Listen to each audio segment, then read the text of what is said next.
طه ما أنزلنا عليك القرآن لتشقى إلا تذكرة لمن يخشى تنزيلا ممن خلق الأرض والسماوات العلى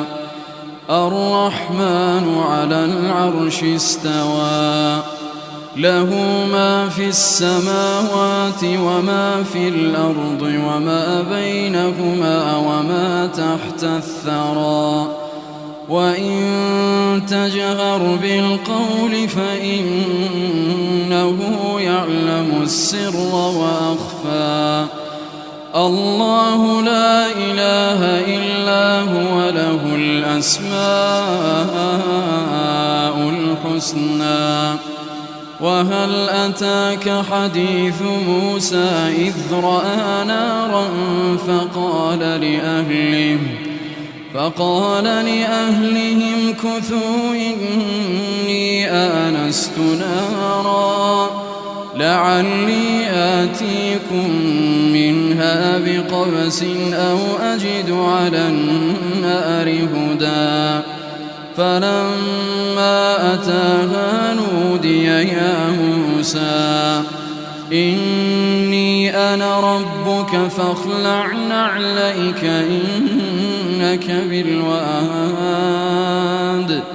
إنك بالواد المقدس طوى وأنا اخترتك فاستمع لما يوحى إنني أنا الله لا إله إلا أنا فاعبدني وأقم الصلاة لذكري إن الساعة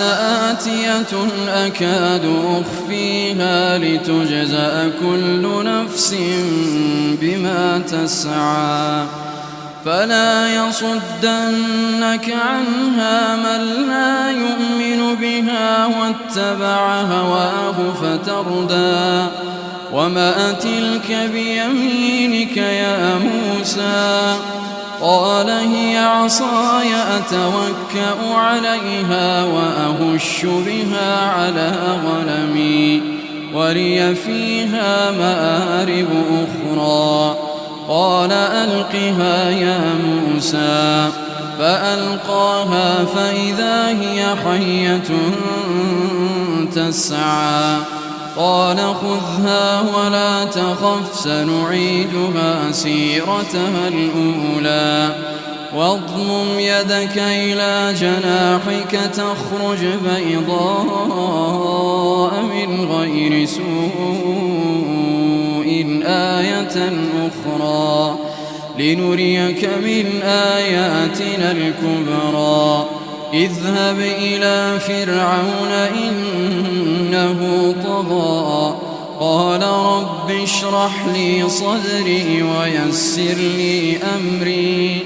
واحلل عقدة من لساني يفقه قولي واجعل لي وزيرا من أهلي هارون أخي اشدد به أزري وأشركه في أمري كي نسبحك كثيرا ونذكرك كثيرا إنك كنت بنا بصيرا قال قد أوتيت سؤلك يا موسى ولقد مننا عليك مرة أخرى إذ أوحينا إلى أمك ما يوحى أن اقذفيه في التابوت فاقذفيه في اليم فليلقه اليم بالساحل يأخذه عدو لي وعدو له وألقيت عليك محبة مني ولتصنع على عيني إذ تمشي أختك فتقول هل أدلكم على من يكفله فرجعناك إلى أمك كي تقر عينها ولا تحزن وقتلت نفسا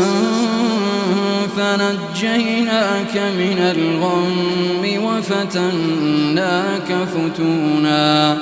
فلبثت سنين في أهل مدين ثم جئت على قدري يا موسى واصطنعتك لنفسي اذهب أنت وأخوك بآياتي ولا تنيا في ذكري اذهبا إلى فرعون إنه طغى فقولا له قولا لينا لعله يتذكر أو يخشى قالا ربنا إننا نخاف أن يفرط علينا أو أن يطغى قال لا تخافا إنني معكما أسمع وأرى فأتياه فقولا إنا رسولا ربك فأرسل معنا بني إسرائيل ولا تعذبهم قد جئناك بآية من ربك والسلام على من اتبع الهدى إنا قد أوحي إلينا أن العذاب على من كذب وتولى قال فمن ربكما يا موسى قال ربنا الذي أعطى كل شيء خلقه ثم هدى قال فما بال القرون الأولى قال علمها عند ربي في كتاب لا يضل ربي ولا ينسى الذي جعل لكم الأرض مهدا وسلك لكم فيها سبلا وأنزل من السماء ماء فأخرجنا به أزواجا من نبات شتى كلوا وارعوا أنعامكم إن في ذلك لآيات لأولي النهى منها خلقناكم وفيها نعيدكم ومنها نخرجكم تارة أخرى ولقد أريناه آياتنا كلها فكذب وأبى قال أجئتنا لتخرجنا من أرضنا بسحرك يا موسى فلنأتينك بسحر مثله فاجعل بيننا وبينك موعدا لا نخلفه نحن ولا أنت مكانا سوى قال موعدكم يوم الزينة وأن يحشر الناس ضحى فتولى فرعون فجمع كيده ثم أتى قال لهم موسى ويلكم لا تفتروا على الله كذبا فيسحتكم بعذاب وقد خاب من افترى فتنازعوا أمرهم بينهم وأسروا النجوى قالوا إن هذان لساحران يريدان أن يخرجاكم من أرضكم بسحرهما ويذهبا بطريقتكم المثلى فأجمعوا كيدكم ثم أتوا صفا وقد أفلح اليوم من استعلى. قالوا يا موسى إما أن تلقي وإما أن نكون أول من ألقى. قال بل ألقوا فإذا حبالهم وعصيهم يخيل إليه من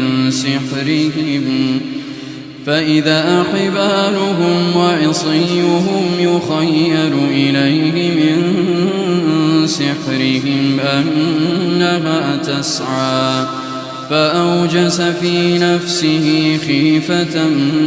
موسى. قلنا لا تخف إنك أنت الأعلى وألق ما في يمينك تلقف ما صنعوا إنما صنعوا كيد ساحر ولا يفلح الساحر حيث أتى. فألقي السحرة سجدا قالوا آمنا برب هارون وموسى. قال آمنتم له قبل أن آذن لكم إنه لكبيركم الذي علمكم السحر فلأقطعن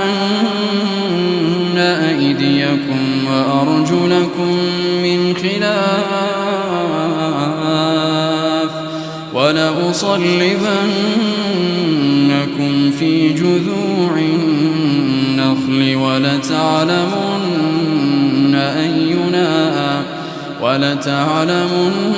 أينا أشد عذابا وأبقى. قالوا لن نؤثرك على ما جاءنا من البينات والذي فطرنا فاقض ما أنت قاض إنما تقضي هذه الحياة الدنيا إنا آمنا بربنا ليغفر لنا خطايانا وما أكرهتنا عليه من السحر والله خير وأبقى. إنه من يأت ربه مجرما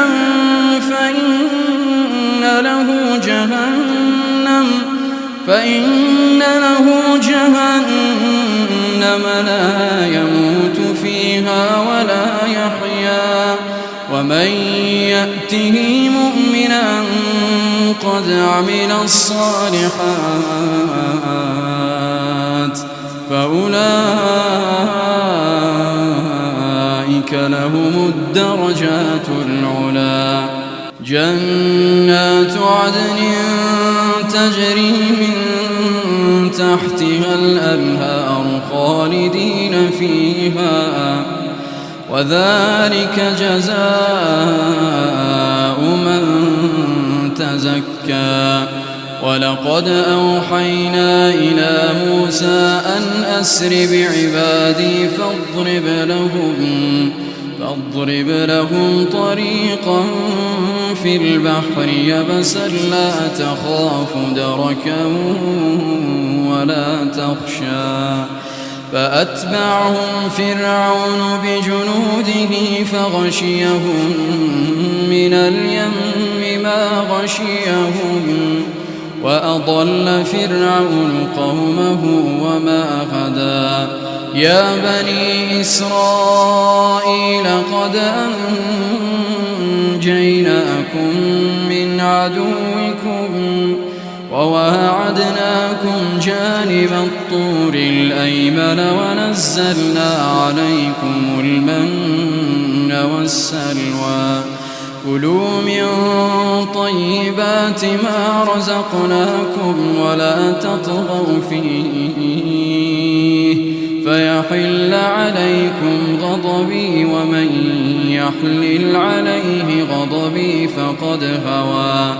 وإني لغفار لمن تاب وآمن وعمل صالحا ثم اهتدى وما أعجلك عن قومك يا موسى قال هم أولئك على أثري وعجلت إليك رب لترضى قال فإنا قد فتنا قومك من بعدك وأضلهم السامرين فرجع موسى إلى قومه غضبان أسفا قال يا قوم ألم يعدكم ربكم وعدا حسنا أفطال عليكم العهد أم أردتم أن يحل عليكم غضب من ربكم فأخلفتم موعدي قالوا ما أخلفنا موعدك بملكنا ولكننا حملنا أوزارا من زينة القوم فقذفناها فكذلك ألقى السامري فأخرج لهم عجلا جسدا له خوار فقالوا هذا إلهكم وإله موسى فنسي أفلا يرون ألا يرجع إليهم قولا ولا يملك لهم ضرا ولا نفعا ولقد قال لهم هارون من قبل يا قوم إنما فتنتم به وإن ربكم الرحمن فاتبعوني وأطيعوا أمري قالوا لن نبرح عليه عاكفين حتى يرجع إلينا موسى قال يا هارون ما منعك إذ رأيتهم ضلوا ألا تتبعني أفعصيت أمري قال يا ابن أم لا تأخذ بلحيتي ولا برأسي إني خشيت أن تقول فرقت بين بني إسرائيل ولم ترقب قولي قال فما خطبك يا سامري قال بصرت بما لم يبصروا به فقبضت قبضة من أثر الرسول فنبذتها وكذلك سولت لي نفسي قال فاذهب فإن لك في الحياة أن تقول لا مساس وإن لك موعدا لن تخلفه وانظر إلى إلهك الذي ظلت عليه عاكفا لنحرقنه ثم لننسفنه في اليم نسفا إنما إلهكم الله الذي لا إله إلا هو وسع كل شيء علما كذلك نقص عليك من أنباء ما قد سبق وقد آتيناك من لدنا ذكرا من أعرض عنه فإنه يحمل يوم القيامة وزرا خالدين فيه وساء لهم يوم القيامة حملا يوم ينفخ في الصور ونحشر المجرمين يومئذ زرقا يتخافتون بينهم إن لبثتم إلا عشرا نحن أعلم بما يقولون